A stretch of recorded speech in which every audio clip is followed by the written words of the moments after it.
We're live. Thank goodness. Kevin, can you give us a description of what your last 25 minutes have been like?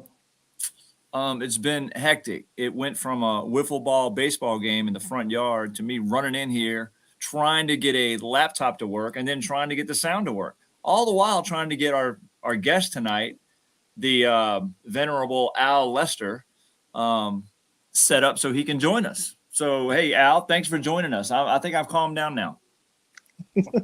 Well, thanks for having me. It was good chatting while you were going through what you were going through, Flippin. Yeah, I don't have an IT person in the house, so the wife kind of has to step in when things happen. So, but I will tell you this, and Paul, you will. I don't know. She figured it out last time. I figured it out this time. So we're 1-1 right now. It was entertaining nonetheless. I guess. So before we get too far into this, I got to point out to our millions and millions of listeners that Al is wearing a shirt with Baby Yodas on it, and that is impressive. Now, before you say anything, Al, I don't know how many former quarterbacks with a VMI hat on be wearing that shirt. Do you? I mean, are there any other VMI football players that would wear that shirt? None brave enough. None brave enough. Good answer. All right. So cool. Check it out. So we talked to Rodney Ashby last week about the Masters and what we thought was going to happen. And once again, because Paul and I are fearless prognosticators, we got it all wrong. We talked a little bit about who we thought the favorites were. I think Paul threw out Bubba Watson because he loves him. I believe I threw out Justin Thomas. I thought it was his time. And I can't remember who Rodney threw out, but I don't think it was Scotty Scheffler. We did talk about Scotty because he's the hottest guy coming into the tournament. And I think golf's a funny sport, right? So sometimes the hot guy will come into a major and actually win it. But it doesn't happen often. A lot of times it's somebody who maybe hasn't been as hot, or maybe they were preparing for a major and wasn't, really trying to necessarily do a lot of things in the weeks prior to. But man, Scotty Scheffler and Cameron Smith have been the two hottest golfers the first part of this year. And dang, if they weren't dueling over the weekend. Pretty fun to watch. What do you think, guys? Well, it was a great show on Sunday until the famous 12th hole, and Mr. Smith put it in the drink. It's funny because right before he hit that shot, I kept saying to myself, what Tiger always says is on Sundays, just hit it over the bunker. Stay away from the flag. Don't go for that flag. It's a trap. Just hit it over the bunker. And I'll be doggone, he goes for the flag and it ends up in the water. And pretty much from there, the day was over for Cam Smith. I mean, was it, a 5-shot lead after that? Yeah, I think the adrenaline pumping through his body after he birdied 11 kind of I think it kind of put something in his head that it shouldn't have. I mean, I told Gilman earlier today that I think there's a Loch Ness monster in that pond. I think it jumps up and snatches people's livelihoods right in front of the world. It has happened several times, and it happened to Cameron Smith yesterday. And by the way, just as an aside, Jordan Spieth, famously, it happened to him a few years ago when he was leading by a few strokes, and I was going to say Channel 12. He wishes it was Channel 12. The whole 12th hole reached out and grabbed him. Well, I think I read that he put 2 more in the drink this weekend on 12. So, that guy's got to be having nightmares. He did. Wow. So, yeah, he doesn't want no parts of that. What do you think, Paul? Yeah, look, I watched that pairing, the final pairing. Cam Smith makes 2 birdies, first 2 holes. I'm like, here we go, right? It was a 1-stroke difference at that point. He was aggressive for most of that round, which leads to birdies and bogeys, right? He proved that on the first 4 holes. He birdies on 11. I'm like, oh boy, here we go. Because I think he was only 2 back when he sank that birdie, and then he put it in the water. I'm like, it's done. This is over. Yeah, Scheffler just has to avoid big mistakes from here on out. That's true. I thought the pivotal point was actually before then when Scheffler actually bogeyed 10 and Cam Smith had a chance to pick up a shot and then he bogeyed it too. Yeah. That would have been huge had he picked up a shot there along with the shot on 11 to put pressure on him. The thing with Scheffler, I'm happy for him, but I like to see guys win it when they have a little bit of pressure on them. He had zero. They never really put pressure on him. You know, he got out of jail. I think it was on number 3 or 4 when he chipped in, which was huge. But, you know, to be able to keep a 3-4 shot lead the whole time, I mean, he, like you said, just avoid the big number, and he was going to give himself a chance. So, look, the guy's won 4 out of 6 tournaments, right? So he's hot. But you just hit on something I was going to bring up. Hole 3. So Paul hit on it. Look, Cam Smith birdies the first 2 holes. It's a 1-shot lead. And they both – it was a short par 3. The par 4, it's a par 4. It's number 3. They both hit it kind of to the left and had to chip – didn't they have to chip out to right? And they both roll back down the hill, right? So they can't even see nothing but the top of the flag. And Scheffler hits that shot that all of us have hit. It looked like he thinned it a little bit. And it came up the hill, was moving pretty fast, and hits the pin and goes in. And you're like, because if let's say that goes past, next thing you know, he's 2-putting for bogey, you know, and the whole thing is turned over. On all of Sunday changes on that shot right there. And then the pressure's on, right? Like you said, we would see how he handled pressure. Now, funny thing I did hear that it wasn't funny, but Scheffler admitted that Sunday morning he was crying. He was literally in tears talking to his wife thinking, am I ready for this? Like he was like, I don't know if I'm really ready to do this. Even though he had a 3-shot lead going into Sunday, he didn't know what, you know, he was unnerved. And I think he said once he got out on the course and started playing, he was able to, I guess, normalize his feelings or his stress level. And until 18, he said, I let my guard down coming up 18, and we all saw what happened. Right. When he let his guard down, he almost 5-putted. But, yeah, I'm happy for him, too. I do think it is early in a career to have that happen. I think we've seen people win majors early in their careers and not necessarily follow it up as well. But we'll see. The dude's got game. He hits the ball well. He got that little back foot move when he drives the ball is something that's really. I mean, we've seen the crazy swings in the world. That Arnold Palmer. Oh yeah, he's up there dancing. But that back foot, is that sustainable? I mean, I guess it works, right? So I guess, do you want to correct that? Maybe not. Not for now. If it ain't broke, don't fix it. Well, right? Not for now. Look. The most famous guy in the world would fix it when it won't broke, and that's Tiger. So let's hope he doesn't try to fix it. Well, yeah, I mean, I heard somebody say this weekend, I don't remember who it was, but one former player said, you know, they think that Tiger would have won 20 majors had he just left his swing alone. He's probably right.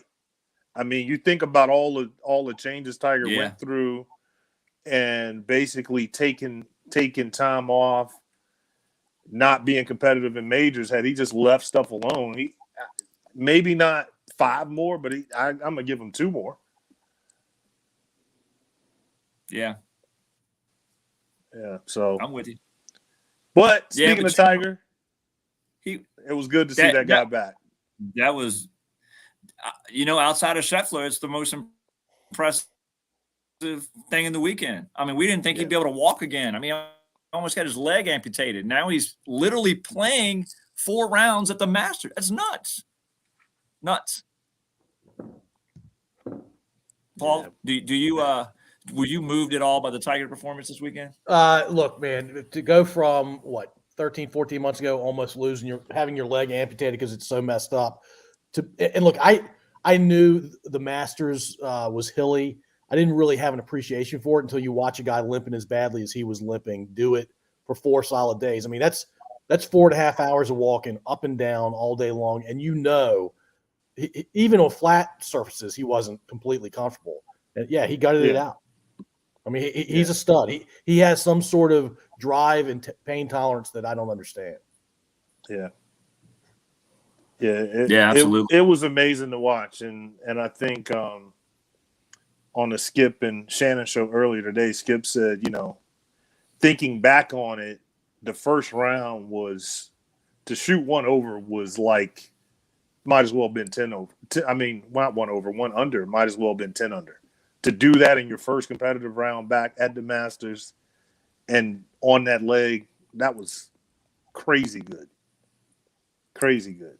So, but hey, he followed it up with another one on Friday. I mean, it wasn't quite as good as Thursday, but he easily could have fell apart Friday and just, gone on into, off into the sunset. Hey, I got to play. He didn't. He battled all day and the cut and kind of let it go a little over the weekend. But the interesting part on the weekend is that he actually hit the ball. He was probably tired as hell and fatigued. Leg was tired. He actually struck the the ball better. He didn't make any putts. He made zero putts. That'll do it. Ask John Rahm.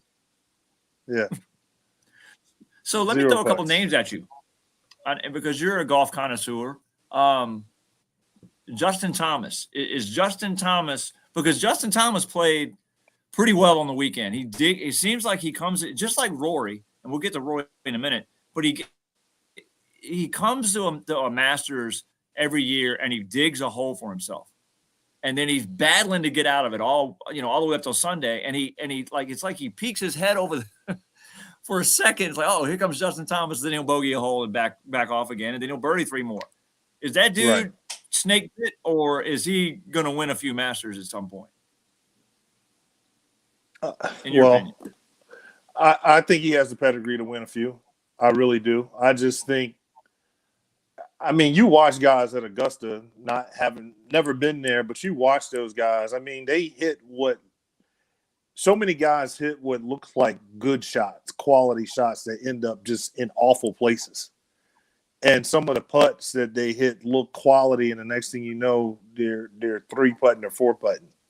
So I think he'll have his day. I think the most telling thing, and not to jump to Rory too quick, I know we'll get there, and I always think this, but it's like the year that Tiger, I think it was 2020, the year after he won, he got a 10 on number 12. And then he goes on to birdie like all of the final holes, like 5 of the 6 final holes. And he does that because he's no longer playing cautious. Sometimes when I watch golf, I think the pros sometimes just play too cautious. I think that's what happened with Rory yesterday. He just, let me go for it all and see what happens. And it turned into just an awesome round. But going back to, I think those guys have the pedigree to get it done. When it will happen, I can't say. But yeah, Justin Thomas, that guy, he's special. I really like him. So where is because there's got to be a happy medium, right? So Rory, I get it, man. When you're going for birdies, when you're playing aggressive, they're so good. Their players are so good that they can get hot and do what he did, or do what Tiger did when he got the 10 and then birdie 6 in a row, whatever it was. Mm-hmm. But at what point do you say to yourself, I need to start the tournament? Because it can go badly too, right? Do you come out to shoot on Thursday and start the tournament with that attitude? And if it goes bad, well, then you work to get back. Or if you start the tournament that way and it goes well, all of a sudden you're 6 strokes ahead and can ease off the gas a little bit and try to shoot for pars more and stuff like that. What do you think Justin Thomas and Rory McIlroy should do? I think at that tournament, and Tiger talks about being patient all the time, but I think if you come out and you're hitting your irons well, you're hitting your driver, your irons well, you're putting decent, I think once you're in that mode, put your foot down and go for it. That's what I think. That's how I would play it. I would continue to be cautious. I'd be like, look, I'm just going to let it fly because I really can't do anything wrong at this point. But I think they're so careful sometimes they kind of talk themselves. Some of those guys, I think, talk themselves out of tournaments trying to be so careful. Yeah. And I would like to see him play freer. I really would. And Rory, I've always thought this about him. Other than Tiger, he's the one guy that can get hot like that and is just unbelievable. Yeah. Unbelievable. I mean, nobody else is going to shoot 8 under on a Sunday at the No. Masters. No.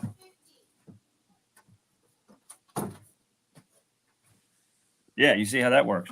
But I agree with you. And Rory is going to win one at some point. He's got a green jacket waiting for him. There's no way he does. Yeah, There's it's no a way shame he hasn't done it yet. It really is. Because he definitely has the game to be holding to have all 4 majors under his belt.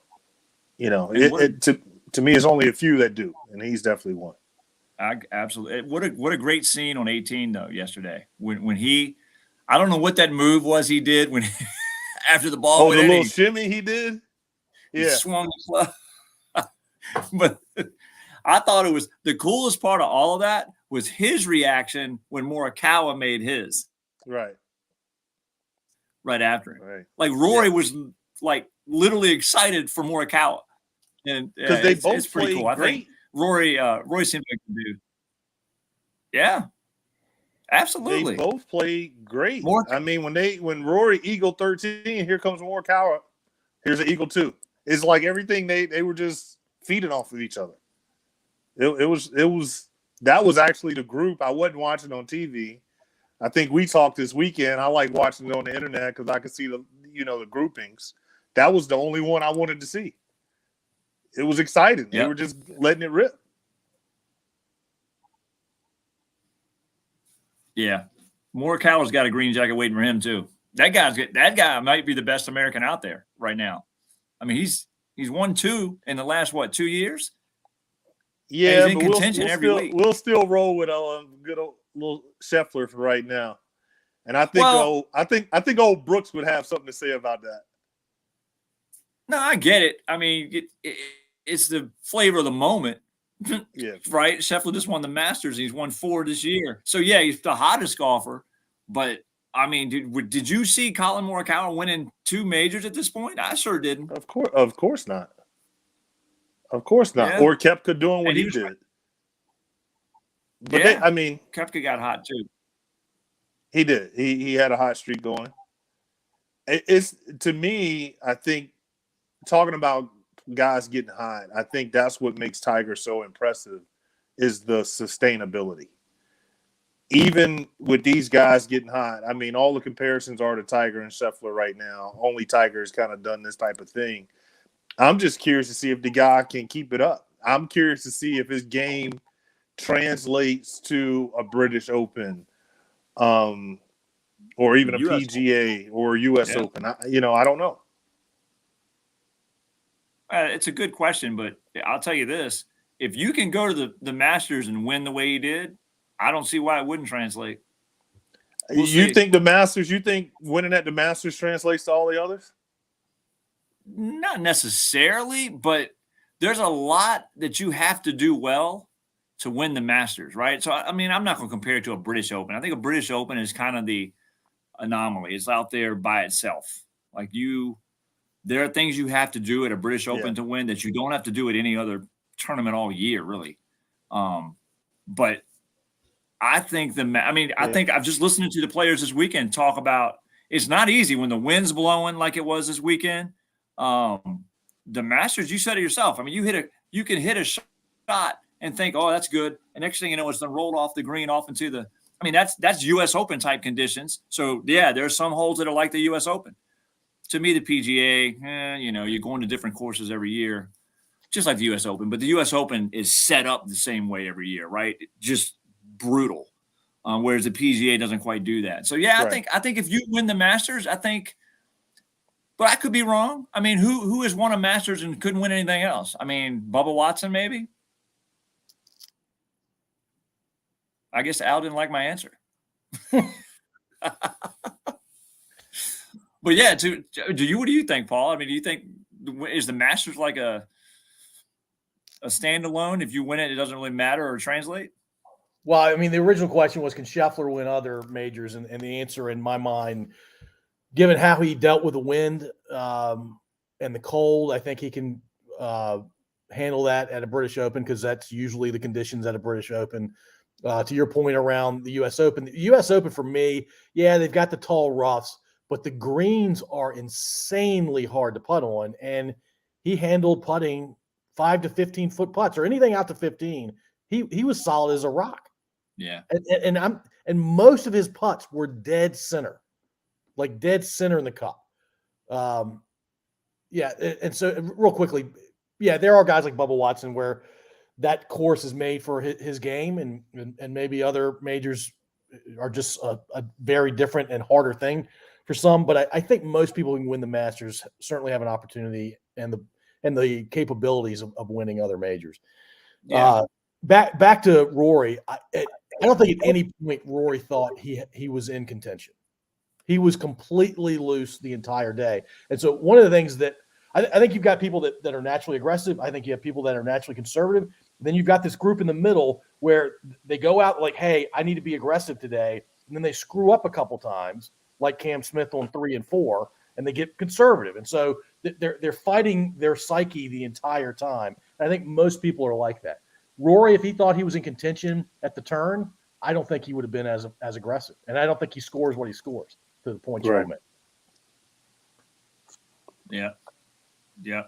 So Al, before we lost it, we were talking about, is the Masters a course that, if you win at, it doesn't necessarily mean you can win anywhere else. Right. You were going to say something.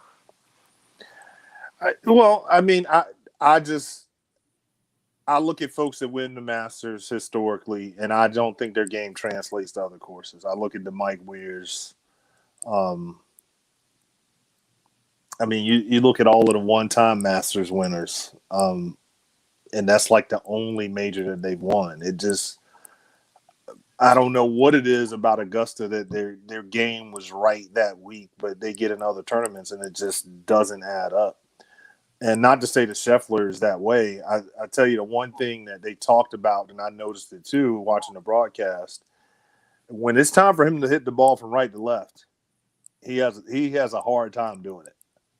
So I'm curious to see if he works on that part of his game to be able to turn the ball the other way, because that's going to be a big deal. You don't think his 4 swings on the 10th tee box were natural? Yeah, I think we could all tell he was kind of forcing those a little bit. Well, those things look crazy. Hey, so Al, to your point around it doesn't always translate. Yeah, I mean, if you're doing that goofy thing but you only have to do it twice around, right? It's only a couple holes where you have to do that. There are going to be some courses where you have to do it 6 or 7 times.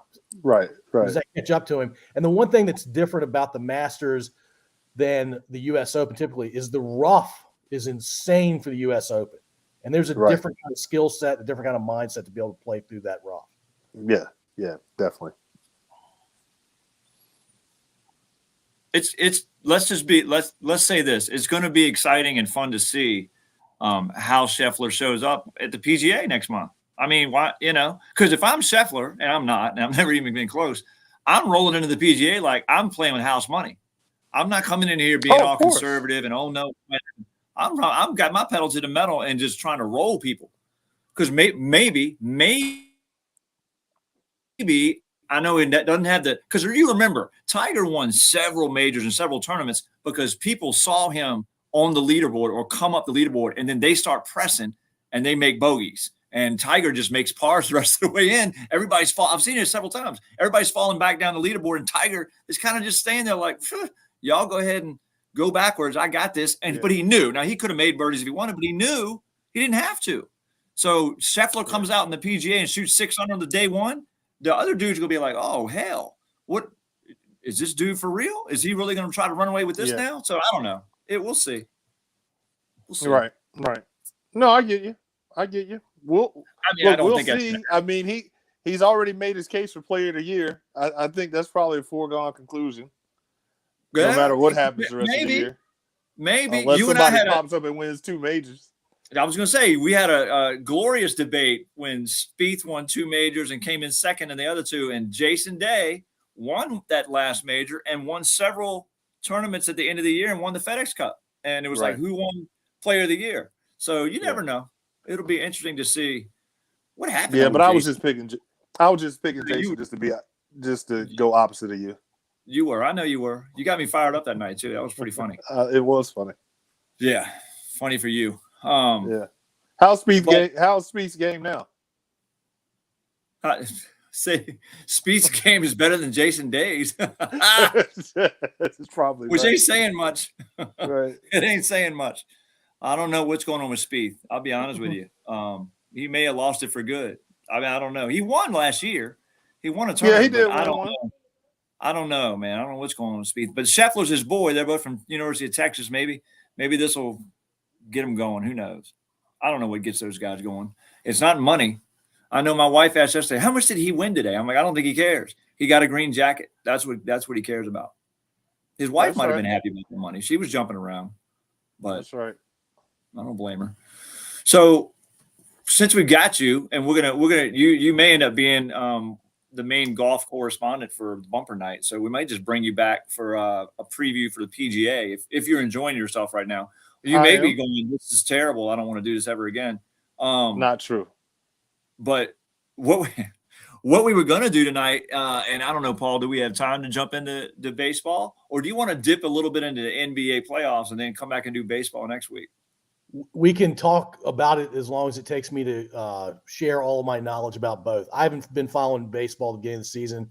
I know the Lakers aren't in the NBA playoffs, which is hilarious to me. It is. My Milwaukee Bucks are they should be competitive and hopefully can defend. I just exhausted all of my knowledge about baseball and the NBA playoffs right there. All right, then I'll ask our esteemed guest, Al, you want to talk about the NBA playoffs or baseball?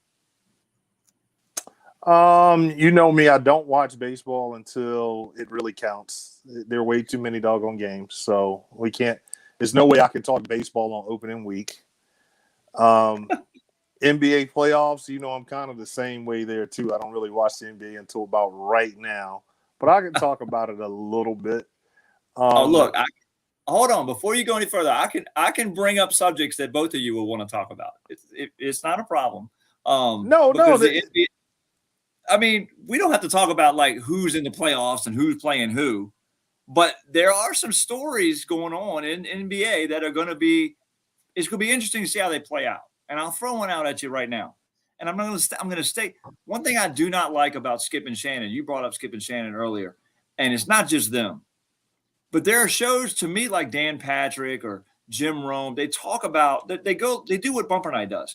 We talk about what's going on in the sports world today. We don't come on every single day and talk about the Lakers and the Cowboys and then back to the Lakers and then back to it's unbelievable. And right. Would you even talk about? I get it. LeBron James is on the Lakers. We shouldn't be talking about him anymore. It's now should be the other 20 teams that actually made. Can you believe that? They couldn't even come in the top 20. I was anxious to debate what's his name, Brian, at the golf trip this year about LeBron's legacy, but I guess we won't be talking about that.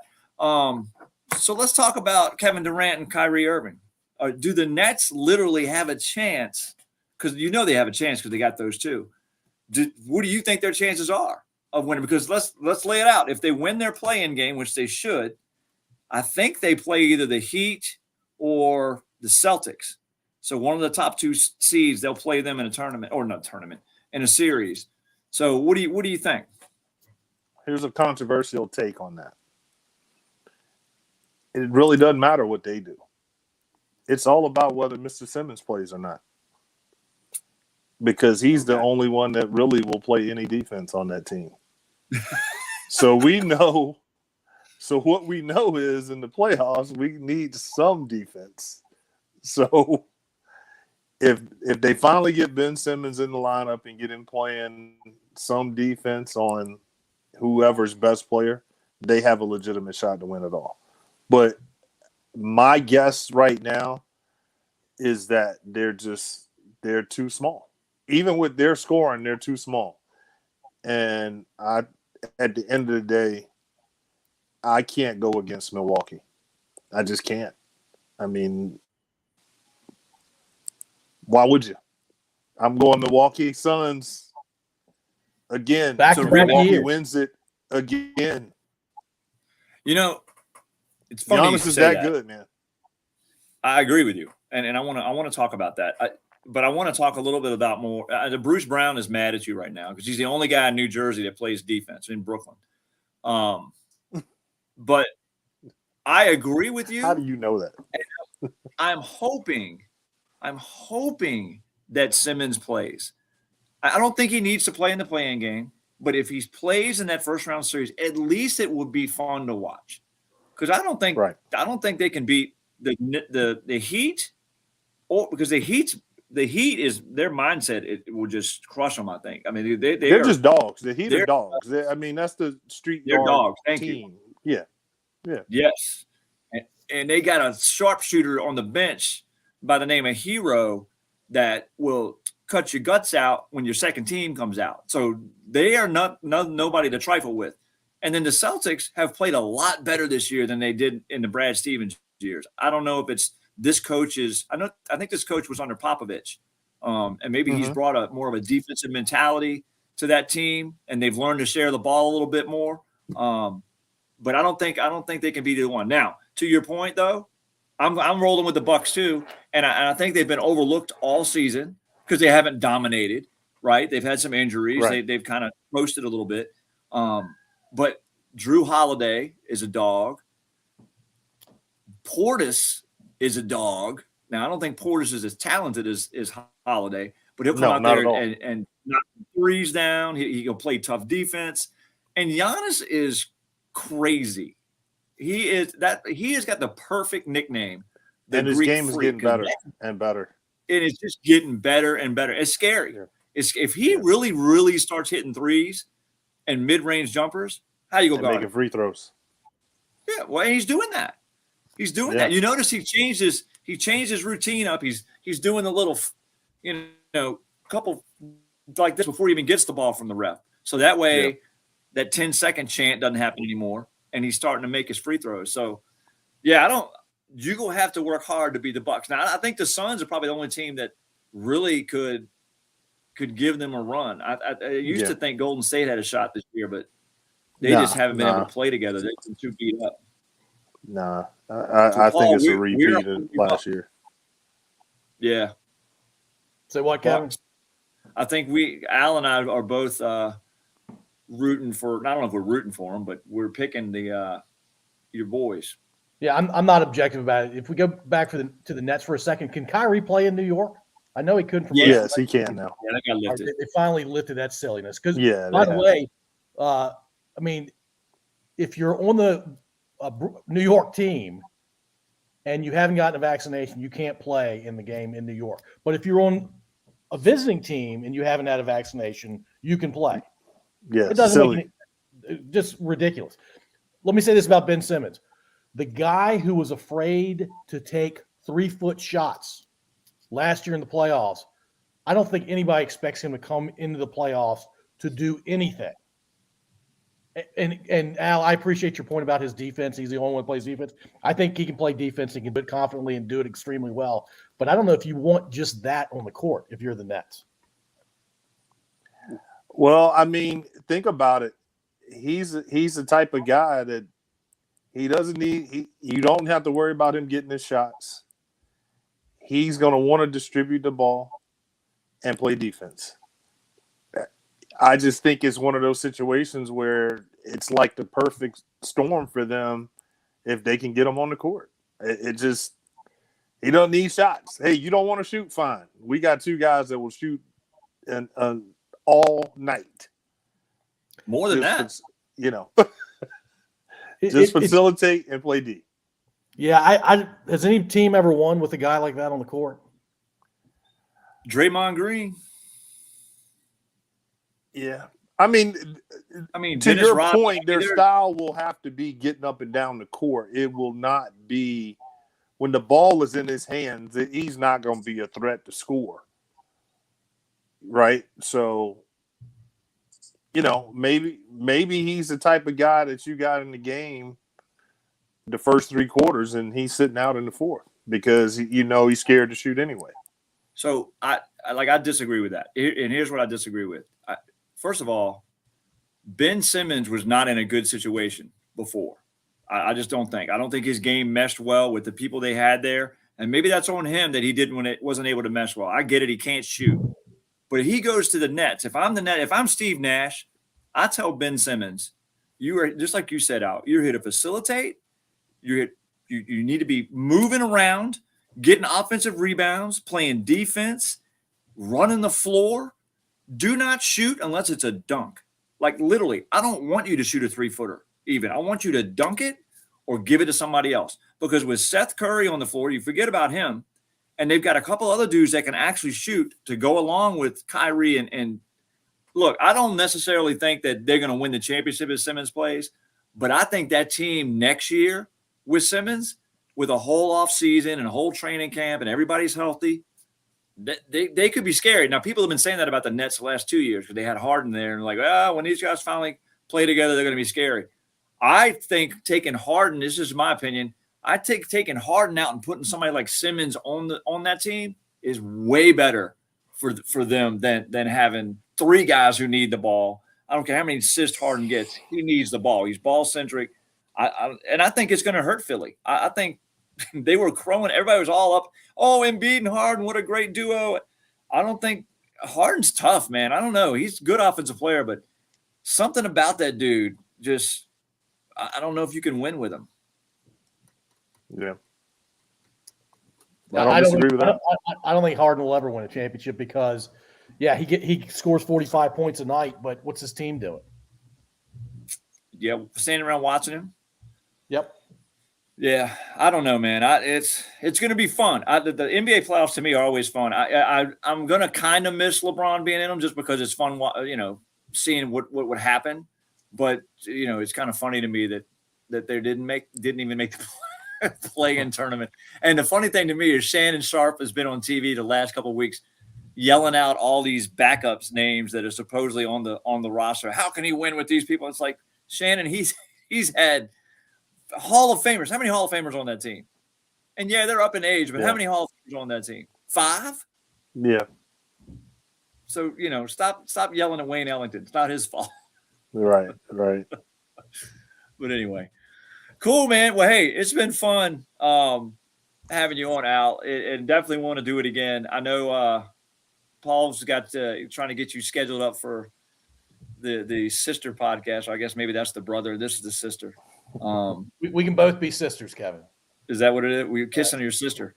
That's but man, I'm glad we got you on. Even with that shirt on.